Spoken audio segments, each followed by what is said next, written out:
গত ভিডিওতে আমরা দেখেছি যে কোনো তরল পদার্থের যার ঘনত্ব হচ্ছে রো, এটা সাধারণত কিলোগ্রাম পার মিটার কিউব এই একক ব্যবহার করা হয়।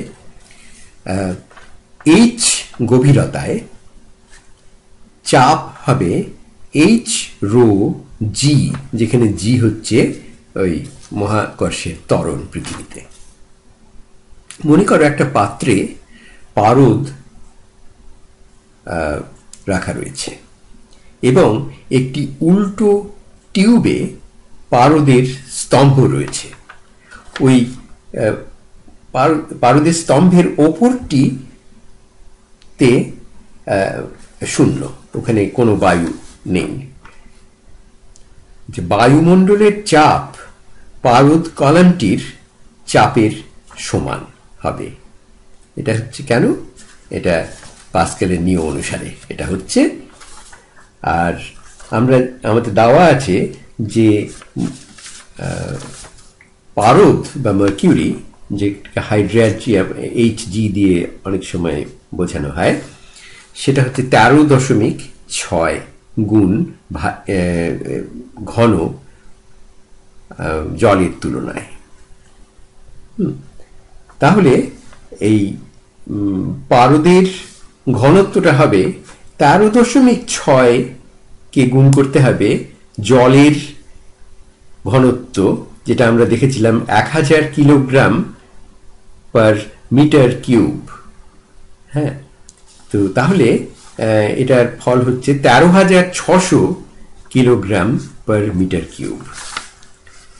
এখন প্যাস্কেলের নিয়ম অনুসারে বায়ুমণ্ডলের চাপ এবং পারদের কলামটির, এই এখনই কলামটি আঁকা হবে, সেই পারদের যে কলামটি তার চাপ একই।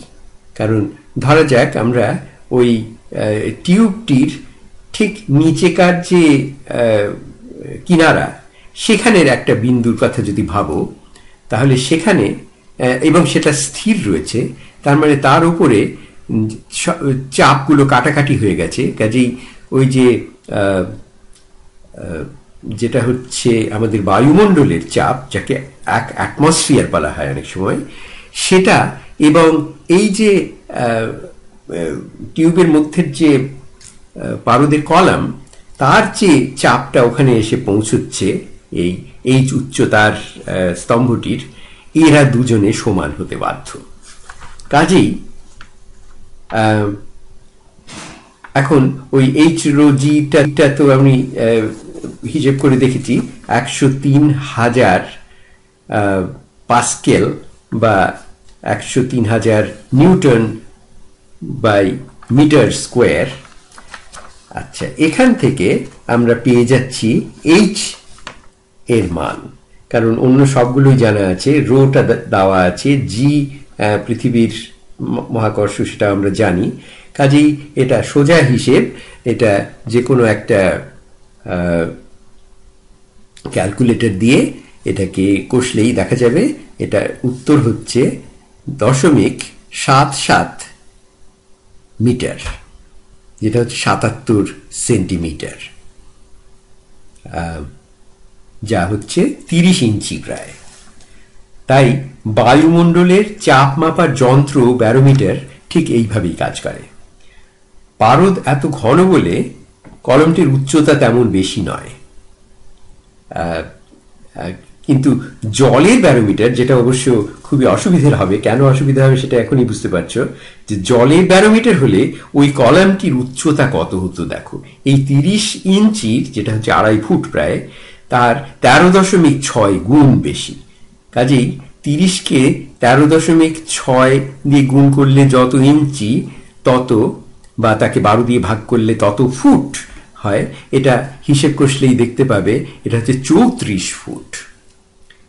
সেটা অত্যন্ত বিশাল উচ্চতা, আর সেটা সেই জন্য ওটা খুব কাজের নয়। আচ্ছা, আমরা আরেকটা প্রশ্ন হতে পারে যে আমরা যখন একটা স্ট্র দিয়ে কোনো একটা জলীয় পদার্থ খাই, তখন ওই স্ট্রর ওপরের অংশটি হাওয়ার চাপ কমে প্রায় শূন্য হয়ে যায়, কারণ আমরা তখন মুখ দিয়ে আমরা টেনে নিই সেই হাওয়াটাকে। তার ফলে ওই যে ওখানে যে শূন্যস্থান হলো সেটির সেটির ওই আর যে তরল পদার্থটি আমরা খেতে যাচ্ছি, পান করতে যাচ্ছি, সেখানে ওই অ্যাটমসফিয়ারিক প্রেশারটা তো রয়েছে, পুরো বায়ুমণ্ডলের চাপটা রয়েছে, যেটার মানটা তো আমরা এই এখনই যেটা দেখলাম। তাহলে সেই চাপে এই এর মধ্য দিয়ে কি বলে ওই স্ট্রটির মধ্য দিয়ে এই তরল পদার্থটি আমার মুখে চলে আসবে, কাজেই আমি অনায়াসে সেটা খেতে পারি।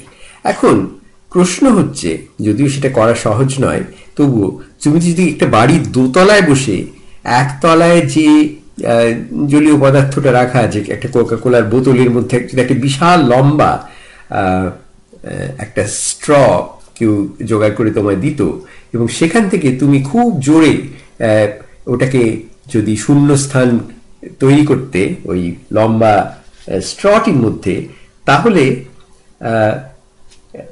সেটা কিন্তু তোমার মুখে উঠে আসতো। আর সেটা কত দূর পর্যন্ত সেটা সম্ভব?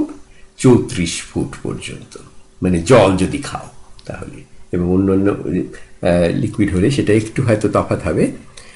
কিন্তু এই হচ্ছে বায়ুমণ্ডলের যে চাপ আছে, আমরা সেটা সবসময় জন্মেও বোধই আমরা অভ্যস্ত বলে সেটার কথা সম্পূর্ণ ভুলে যাই।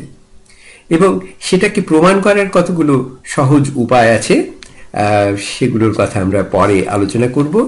যে তখন দেখতে পাবে যে এটাও অবশ্য আরেকটা প্রমাণ, এই যে ব্যারোমিটারটা আমরা তৈরি করেছি বা যেটার কথা আলোচনা করছি, সেটাও ওই একই জিনিসকে প্রমাণ করে যে এই অ্যাটমসফেরিক প্রেশারটা আছে বলেই এরকম একটা পারদের কলাম, যেটা যথেষ্ট তার জোরে নিচের দিকে চাপ দিচ্ছে, সেটি দাঁড়িয়ে আছে একমাত্র ওই বায়ুমণ্ডলের চাপকে নাকচ করার জন্যে।